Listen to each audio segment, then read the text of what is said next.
Hello everyone, welcome back to my channel. ಇವತ್ತು ಅಮ್ಮ ಮಗಳು ಸೇರಿಕೊಂಡು ಕೇವಲ 4 ಐಟಮ್ನ ಯೂಸ್ ಮಾಡಿ ಹೆಲ್ದಿಯಾಗಿ ಬಿಸ್ಕೆಟ್ನ ಯಾವ ಥರ ಮಾಡೋದು ಅಂತ ತೋರಿಸ್ತೀವಿ. ಯಾವ ಥರ ಬಿಸ್ಕೆಟ್ ಬಂತು, ಎಷ್ಟು ಚೆನ್ನಾಗಿತ್ತು, ಮಕ್ಕಳಿಗೆ ಎಷ್ಟು ಇಷ್ಟ ಆಯಿತು ಅಂತ ನೋಡಬೇಕಾದ್ರೆ ವಿಡಿಯೋನ ಸ್ಕಿಪ್ ಮಾಡಿದೆ ಎಂಡ್ ತನಕ ನೋಡಿ. ತಡ ಮಾಡಿದೆ ವಿಡಿಯೋನ ಶುರು ಮಾಡೋಣ. ಮೊದಲಿಗೆ ಅರ್ಧ ಬೌಲ್ ಆಗುವಷ್ಟು ನಂದಿನಿ ತುಪ್ಪನ ಹಾಕ್ಕೊಳ್ತಾ ಇದ್ದೀನಿ.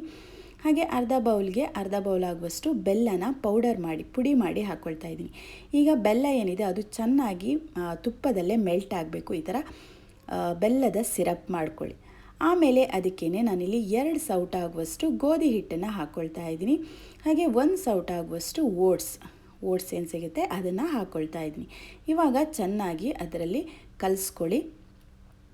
ಸೋಡಿ ಆ ತುಪ್ಪಕ್ಕೆ ಎಷ್ಟು ಹಿಡಿಸುತ್ತೋ ನೀವು ಅಷ್ಟು ಹಾಕ್ಕೊಳ್ಬೋದು. ಇನ್ನೂ ಸ್ವಲ್ಪ ನೀರಾದ್ರಿಂದ ನಾನು ಇನ್ನೊಂದು ಸೌಟ ಆಗುವಷ್ಟು ಗೋಧಿ ಹಿಟ್ಟು ಹಾಗೆ ಅರ್ಧ ಸೌಟ ಆಗುವಷ್ಟು ಓಟ್ಸ್ ಹಾಕ್ಕೊಂಡೆ. ಸೊ ಟೋಟಲಾಗಿ 3 ಸೌಟ ಆಗುವಷ್ಟು ಗೋಧಿ ಹಿಟ್ಟು ಹಾಗೆ 1.5 ಸೌಟ ಆಗುವಷ್ಟು ಓಟ್ಸನ್ನು ಹಾಕ್ಕೊಂಡು ಚೆನ್ನಾಗಿ ಇದು ಚಪಾತಿಯನ್ನು ನಾದ್ಕೊತೀರ ಸೇಮ್ ಅದೇ ನಾದ್ಕೊಳ್ಳಿ. ಈ ಥರ ಆದಮೇಲೆ ಅದನ್ನು ಇವಾಗ ನಾವು ರೌಂಡ್ ಬಾಲ್ ಟೈಪ್ ಮಾಡಿ ಅದನ್ನ ಬಿಸ್ಕೆಟ್ ಶೇಪಿಗೆ ಪ್ರೆಸ್ ಮಾಡಿ ಬಿಸ್ಕೆಟ್ ಟೈಪಿಗೆ ತರಬೇಕು. ನನ್ನ ಮಗಳು ಕೂಡ ನನ್ನ ಜೊತೆ ಟ್ರೈ ಮಾಡ್ತಾ ಇದ್ದಾಳೆ ನೋಡಿ. ಆಮೇಲೆ ಮಧ್ಯೆ ಒಂದು ಗೋಡಂಬಿ ಇಡಬೇಕು. ಸೊ ಅವಳು ಮಾಡಿದರೆ ಲೇಟ್ ಆಗುತ್ತೆ ಅಂತ ನಾನು ಅವಳ ಜೊತೆ ಸಾಥ್ ಕೊಡ್ತಾ ಇದ್ದೀನಿ. ನೋಡಿ ಈ ಥರ ಬಾಲ್ ಶೇಪ್ ಮಾಡಿ ಜಸ್ಟ್ ಪ್ರೆಸ್ ಮಾಡ್ಕೊಳ್ಳಿ. ನೀವು ಡ್ರೈ ಫ್ರೂಟ್ಸನ್ನು ಬೇಕಾದರೆ ಪೌಡರ್ ಮಾಡಿ ಕೂಡ ಆ್ಯಡ್ ಮಾಡ್ಕೋಬೋದು, ಇಲ್ಲಾಂದರೆ ಮಧ್ಯ ಪುಡಿ ಮಾಡಿ ಈ ಥರ ಇಡ್ಬೋದು, ಚೆನ್ನಾಗಿರುತ್ತೆ. ಈಗ ಎಲ್ಲ ರೆಡಿ ಆಯಿತು.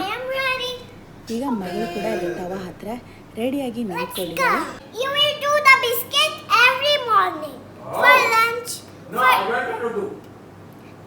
Otherwise, keep it quiet. I don't know to do. Jingri Babu is trying. Otherwise, keep it quiet. I don't know to keep quiet. Otherwise, I will tell you morning to do really, not joking. Sing a song. I have an idea. Jingri Babu. Anymore. No, I want biscuit. I will not give you. Please give me one biscuit. No. If you keep quiet, I will give you. Because Babu is not listening now. This baby is not listening. He's not listening. You have to be quiet. No, I am quiet. Otherwise, give him some chocolate. No. Okay, you are quiet now. I will Abhi make. doing something. What your Abhi is doing? Abhi doing? We are making biscuit.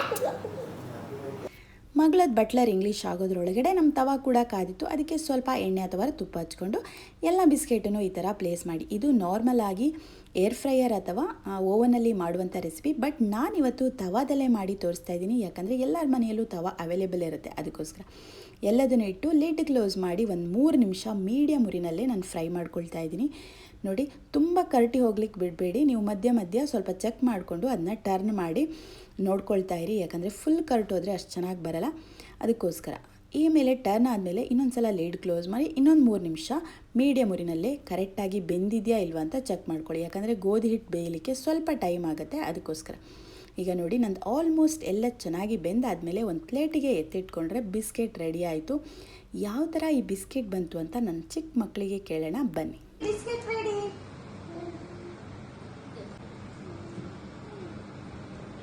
ಹೇಗಾಯ್ತು? ಕೊಟ್ಟೆ ಯಾವ್ದ super super super. ಅದು ಲಾಕೈತೆ, ಅದು ಬೇಕಾ? ನಿಜ ಹೇಳ್ತೀನಿ, ಹೆಲ್ದಿಯಾಗಿರೋ ಬಿಸ್ಕೆಟ್ನ ನೀವು ಮನೆಯಲ್ಲೇ ಈಸಿಯಾಗಿ ಮಾಡ್ಕೊಳ್ಬೋದು. ಸೊ ಯೂಶ್ವಲಿ ಏನಾಗುತ್ತೆ, ಮೋಸ್ಟ್ ಆಫ್ ದ ಬಿಸ್ಕೆಟನ್ನು ಮೈದಾ ಯೂಸ್ ಮಾಡಿರ್ತಾರೆ ಮಾರ್ಕೆಟಲ್ಲಿ. ಸೊ ಅದಕ್ಕೋಸ್ಕರ ನೀವು ಕೂಡ ಇದೇ ಥರ ಮನೆಯಲ್ಲಿ ಹೋಮ್ ಮೇಡ್ ಬಿಸ್ಕೆಟ್ನ ನಿಮ್ಮ ಮಕ್ಕಳಿಗೂ ಮಾಡಿಕೊಡಿ. ಅವರಿಗೂ ಇಷ್ಟ ಆಗುತ್ತೆ, ಹೆಲ್ತಿ ಕೂಡ ತುಂಬಾ ಒಳ್ಳೆಯದು. ಈ ರೆಸಿಪಿ ನಿಮಗೆ ಇಷ್ಟ ಆದರೆ ಚಾನಲ್ನ ಸಬ್ಸ್ಕ್ರೈಬ್ ಮಾಡ್ಕೊಳ್ಳಿ. ಆಮೇಲೆ ಸಂಜೆ ಮಕ್ಕಳು ಬಿಸ್ಕೆಟ್ ಎಲ್ಲ ತಿಂದು ಹಾಲೆಲ್ಲ ಕುಡಿದು ಆಮೇಲೆ ಇವತ್ತು ಕೃಷ್ಣ ಜನ್ಮಾಷ್ಟಮಿದು ಸ್ಯಾಟರ್ಡೆ ವ್ಲಾಗ್ ಆಗಿದೆ. ನಿಮ್ಮ ಮನೇಲೂ ನಿಮ್ಮ ಮಕ್ಕಳಿಗೂ ರಾಧೆ ಕೃಷ್ಣನ ವೇಷ ಹಾಕಿರ್ತೀರ ಚಿಕ್ಕ ಮಕ್ಕಳಿದ್ದವರು. ಬಟ್ ನಾನು ಹಾಕಲ್ಲ ಅಂತ ಹೇಳಿದೆ, ಬಿಕಾಸ್ ಲಾಸ್ಟ್ 2 ಇಯರ್ಸಿಂದ ಅವಳು ರಾಧೆ ಕಾಸ್ಟ್ಯೂಮ್ಸ್ ಹಾಕಿ ಫೋಟೋದೆಲ್ಲ ತೆಗೀತಿದ್ದು. ಬಟ್ ಅವಳ ಅಮ್ಮ ಹಾಕು ನನಗಂತ ಹೇಳಿದ್ಲು. ಸೊ ಅದಕ್ಕೋಸ್ಕರ ಆಲ್ರೆಡಿ ಇರೋ ಎಲ್ಲ ಐಟಮ್ಸ್ ಇತ್ತು, ಅದಕ್ಕೋಸ್ಕರ ಹಾಕಿ ಒಂದು 4 ಫೋಟೋ ತೆಗೆದ್ವಿ. ಯಾಕಂದರೆ ಮಗ ಕೂಡ ಬಿಡಲ್ಲ, ನೆಕ್ಸ್ಟ್ ಇಯರ್ ಅವನಿಗೆ ಟ್ರೈ ಮಾಡೋಣ ಅಂತ ಈ ವರ್ಷ ಇವಳಿಗೆ ಹಾಕಿದೆ. ಆಮೇಲೆ ಸಂಜೆ ಮಕ್ಕಳು ಇವತ್ತು ವೀಕೆಂಡ್ ಅಲ್ವಾ, ಸೊ ಅದಕ್ಕೋಸ್ಕರ ನಮ್ಮ ಪ್ರಯಾಣ ಮಾಲ್ ಕಡೆ. ಅದಕ್ಕೋಸ್ಕರ ಮಕ್ಕಳು ಮುಂದು ನಾ ಮುಂದು ಅಂತ ಮಾಲಿಗೆ ಹೊರಡಲಿಕ್ಕೆ ಬಾಗಿಲಲ್ಲಿ ರೆಡಿಯಾಗಿ ನಿಂತಿದ್ದಾರೆ. ಅವ್ರನ್ನ ಕರ್ಕೊಂಡು ಆಮೇಲೆ ಹೊರಗಡೆ ಬಂದರೆ ಬಿಸಿಲು ಯಾವ ಥರ ಇದೆ ಅಂದರೆ, ಇದು ಆಲ್ಮೋಸ್ಟ್ 5 o'clock ಆಗಿದೆ. ಬಿಸಿಲು ದಗ ಅಂತ ಉರಿತಾ ಇದೆ. ಇಂಡಿಯಾದಲ್ಲಿ ಯಾವ ಥರ ಸಿಕ್ಕಾಪಟ್ಟೆ ಮಳೆಯೋ ಇಲ್ಲೂ ಅಷ್ಟೇ ಸಿಕ್ಕಾಪಟ್ಟೆ ಸಮ್ಮರ್ ಇರುತ್ತೆ, ಹ್ಯುಮಿಡಿಟಿ ಇರುತ್ತೆ. ಹ್ಯುಮಿಡಿಟಿ ಅಂದರೆ ಸಿಕ್ಕಾಪಟ್ಟೆ ಉರಿ ಇರುತ್ತೆ. ಆಮೇಲೆ ಇಲ್ಲೆಲ್ಲ ಮಕ್ಕಳಿಗೆ ಮುಂದೆ ಕೂರಂಗಿಲ್ಲ, ಯಾವಾಗಲೂ ಹಿಂದೆ ಕೂರಬೇಕು. ಎಲ್ಲಾದರೂ ಅಪ್ಪಿ ಮುಂದೆ ಕೂತಾಗ ಟ್ರಾಫಿಕ್ ಪೊಲೀಸ್ ಕೈಯಲ್ಲಿ ಸಿಕ್ಕಾಕಿದರೆ 10,000-20,000 ದಂಡ ಹಾಕ್ತಾರೆ. ಅದಕ್ಕೋಸ್ಕರ ಮಕ್ಕಳು 12 years ತನಕ ಹಿಂದೆ ಸೀಟಲ್ಲೇ ಕೂತ್ಕೊಂಡು ಹೋಗಬೇಕು. ಆಮೇಲೆ ಇಲ್ಲೆಲ್ಲ ಹೈವೇಲೆಲ್ಲ 3 ಲೈನ್ ಇರುತ್ತೆ. ಸ್ಲೋ ಆಗಿ ಹೋಗೋರಿಗೆ ಸ್ಲೋ ಲೈನು, ಸ್ಪೀಡಾಗಿ ಹೋಗೋರಿಗೆ ಸ್ಪೀಡ್ ಲೈನು, ಹಾಗೆ ನಮ್ಮ ಥರ ಮಿಡಲ್ ಆಗಿ ಹೋಗೋರಿಗೆ ಮಿಡಲ್ ಲೈನ್. ಸೊ ಯಾವ ಥರ ಎಲ್ಲ ರೋಡಲ್ಲೂ ಇಂತಿಷ್ಟು ಸ್ಪೀಡಲ್ಲಿ ಹೋಗ್ಬೇಕಂತ ಮೆನ್ಷನ್ ಮಾಡಿರ್ತಾರೆ. ಆ ಸ್ಪೀಡನ್ನು ಏನಾದರೂ ದಾಟಿದರೆ ಅಲ್ಲಿ ಇದಿರುತ್ತೆ, ಕ್ಯಾಮರಾ ಇರುತ್ತೆ, ಅದು ಫ್ಲ್ಯಾಶ್ ಆಗುತ್ತೆ. ಸೊ ಅದಕ್ಕೋಸ್ಕರ ಇಲ್ಲಿ ಪಕ್ಕಾ ರೂಲ್ಸನ್ನು ಫಾಲೋ ಮಾಡಲೇಬೇಕು. ಡ್ರೈವಿಂಗ್ ಕಲಿಯೋದು ಇಂಪಾರ್ಟೆಂಟ್ ಅಲ್ಲ, ರೂಲ್ಸ್ ಕೂಡ ಅಷ್ಟೇ ಪರ್ಫೆಕ್ಟಾಗಿ ಗೊತ್ತಿರಬೇಕು. ಆಮೇಲೆ ನಾವು R&B ಇದು ಫ್ಲ್ಯಾಶಿಗೆ ಹೋದ್ವಿ. ಆಮೇಲೆ ಇಲ್ಲಿ R&B ಮ್ಯಾಕ್ಸ್ ಆಗಿ ಫ್ಲ್ಯಾಶ್ ಇದೆ. ಆಮೇಲೆ ಇಲ್ಲಿಗೆ ಬಂದು ನೋಡಿ, ಆಲ್ರೆಡಿ ನಾನು ಲಾಸ್ಟ್ ವೀಕ್ ಸುಮಾರು ಬಟ್ಟೆ ಪರ್ಚೇಸ್ ಮಾಡಿದೆ. ಅದಕ್ಕೋಸ್ಕರ ಜಸ್ಟ್ ಏನಾದರೂ ಚೆನ್ನಾಗಿದೆ ಅಂತ ನೋಡೋಣ ಅಂತ ನೋಡಿದರೆ ಈ ಚಿಕ್ಕ ಡ್ರೆಸ್ಸಿಗೆ ನೋಡಿ ಆಲ್ಮೋಸ್ಟ್ 4,000 rupees ಇತ್ತು. ಸೊ ಅದಕ್ಕೋಸ್ಕರ ಇದೆಲ್ಲ ಬೇಡ ಅಂತ ಮಕ್ಕಳಿಗೂ ಅಷ್ಟೇ ಲಾಸ್ಟ್ ವೀಕೆ ಸುಮಾರು ಬಟ್ಟೆ ಎಲ್ಲ ತೊಗೊಂಡಿದ್ದೆ. ಇನ್ನೇನು ತೊಗೊಂಡ್ರೆ ನಮ್ಮ ಮನೆಯವರು ಬಡದೆ ಹಾಕ್ತಾರಂತ. ಆಮೇಲೆ ಈಚೆ ಎಲ್ಲ ನೋಡಿಕೊಂಡು ಈಚೆ ನೋಡಿದರೆ full back to school offer ಇತ್ತು. ಯಾಕಂದರೆ ಈಗ ಸಮ್ಮರ್ ಹಾಲಿಡೇಸ್ ಮುಗಿದ ತಕ್ಷಣ ಸೆಪ್ಟೆಂಬರಿಂದ ಮಕ್ಕಳಿಗೆಲ್ಲ ಸ್ಕೂಲ್ ಶುರು ಆಗುತ್ತೆ. ಅದಕ್ಕೋಸ್ಕರ ಎಲ್ಲ ಮಾಲಲ್ಲೂ ಇದೊಂದು ಬ್ಯಾಕ್ ಟು ಸ್ಕೂಲ್ ಆಫರ್ ಅಂತೂ ಹಾಕಿರ್ತಾರೆ. ಬ್ಯಾಗು, ಟಿಫಿನ್ ಕ್ಯಾರಿಯರು ಎಲ್ಲ ಇರುತ್ತೆ.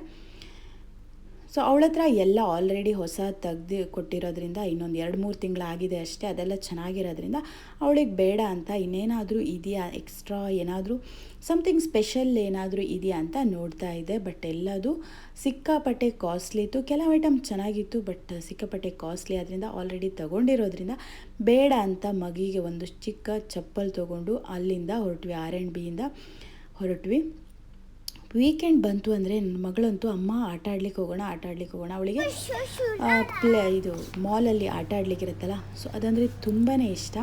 ಇಲ್ಲೆಲ್ಲ ಮಕ್ಕಳಿಗೆ ಎಂಟರ್ಟೈನ್ಮೆಂಟ್ ಅಂದರೆ ಅಷ್ಟೇ, ಮಕ್ಕಳು ಆಟ ಆಡೋದೇ 2 ಪ್ಲೇಸಲ್ಲಿ. ಒಂದೇ ಅವರು ಇದರಲ್ಲಿ ಆಟ ಆಡಬೇಕು, ಏನು ಪಾರ್ಕಲ್ಲಿ ಆಟ ಆಡಬೇಕು, ಇಲ್ಲಾಂದರೆ ಮಾಲಿಗೆ ಬಂದು ಆಟ ಆಡಬೇಕು. ಸೊ ಇಲ್ಲಿ ಮೋಸ್ಟ್ ವೀಕೆಂಡ್ ಬಂತು ಅಂದರೆ ಎಲ್ಲ ಮಾಲಲ್ಲೂ ಆಲ್ಮೋಸ್ಟ್ ಪ್ಲೇ ಏರಿಯಾ ಇದ್ದೇ ಇರುತ್ತೆ.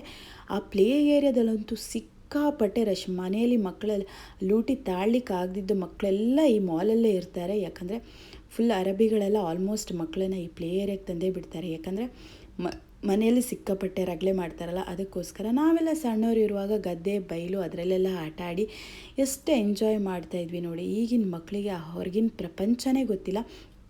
ಈ ಸಿಟಿ ಬಿಡಿ, ಈವನ್ ನಾನು ಹಳ್ಳಿಯಲ್ಲಿದ್ದಾಗಲೂ, ನಾನು ಆಲ್ಮೋಸ್ಟ್ ಲಾಸ್ಟ್ 1 year ಹಳ್ಳಿಲಿದ್ದೆ. ಅಂದರೆ ಡೆಲಿವರಿಗೆ ಹೋದಾಗ ನಮ್ಮ ಮನೇಲಿದೆ ತುಂಬ ಇಂಟೀರಿಯರ್ ಹಳ್ಳಿ.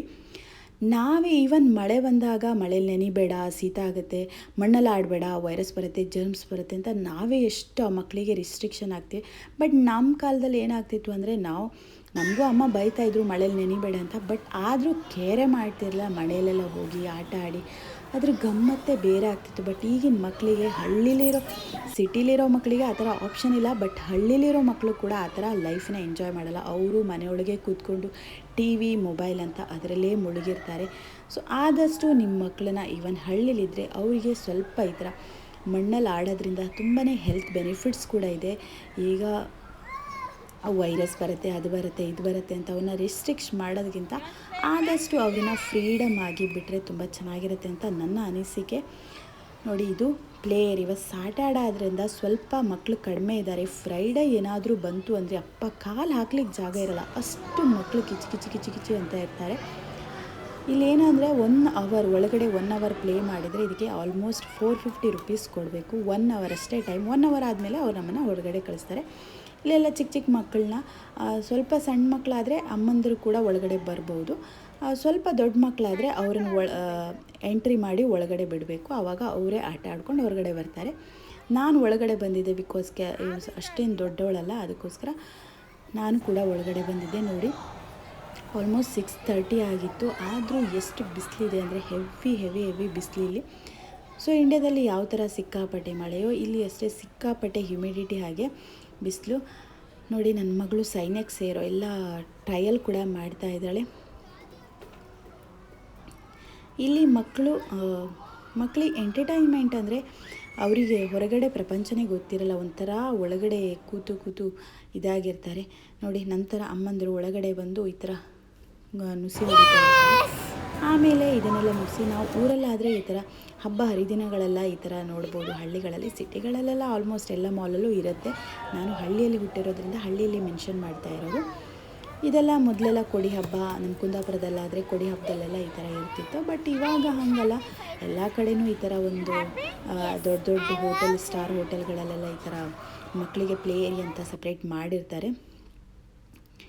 ಆಮೇಲೆ ಇಲ್ಲಿ ಆಲ್ಮೋಸ್ಟ್ 2 hours ಆಟ ಆಡಿ ಆಮೇಲೆ ಕೆಳಗಡೆ ಸ್ವಲ್ಪ ಮನೆಗೆ ಸಾಮಾನೆಲ್ಲ ಬೇಕಾಗಿತ್ತು, ಹಾಗೆ ಮಕ್ಕಳಿಗೆ ಸ್ವಲ್ಪ ತಿಂಡಿ ಎಲ್ಲ ತಗೊಂಡು ಆಮೇಲೆ ಅಲ್ಲಿಂದ ಹೊರಟ್ವಿ. ಆಲ್ರೆಡಿ ಎಷ್ಟು 5 o'clock ಬಂದಿದ್ವಿ ಅನಿಸುತ್ತೆ. ಆಲ್ಮೋಸ್ಟ್ 8 o'clock ತನಕ ಮಾಲಲ್ಲೇ ಆಯಿತು.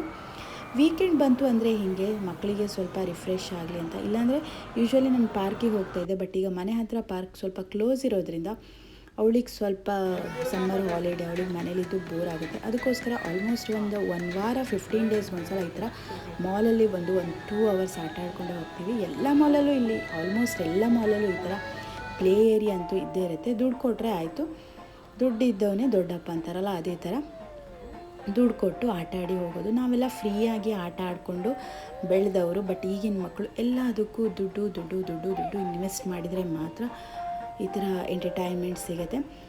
ಆಮೇಲೆ ಮಕ್ಕಳನ್ನೆಲ್ಲ ಆಟ ಆಡಿಸಿ ಮನೆಗೆ ಸ್ವಲ್ಪ ಸಾಮಾನು ತೊಗೊಂಡು, ಆ್ಯಕ್ಚುಲಿ ಮನೆಯಿಂದ ಹೊರಡುವಾಗ ಏನು ಸಾಮಾನು ಬೇಡ ಅಂದೆ, ಆದರೂ ಟ್ರಾಲಿ ನೋಡಿದರೆ ಫುಲ್ ಆಗಿತ್ತು. ಇದಾಗಿತ್ತು ನಮ್ಮ ವೀಕೆಂಡ್ ವ್ಲಾಗ್. ಈ ವ್ಲಾಗ್ ಇಷ್ಟ ಆದರೆ ಸಬ್ಸ್ಕ್ರೈಬ್ ಮಾಡ್ಕೊಳ್ಳಿ. Thanks for watching. See you on next video.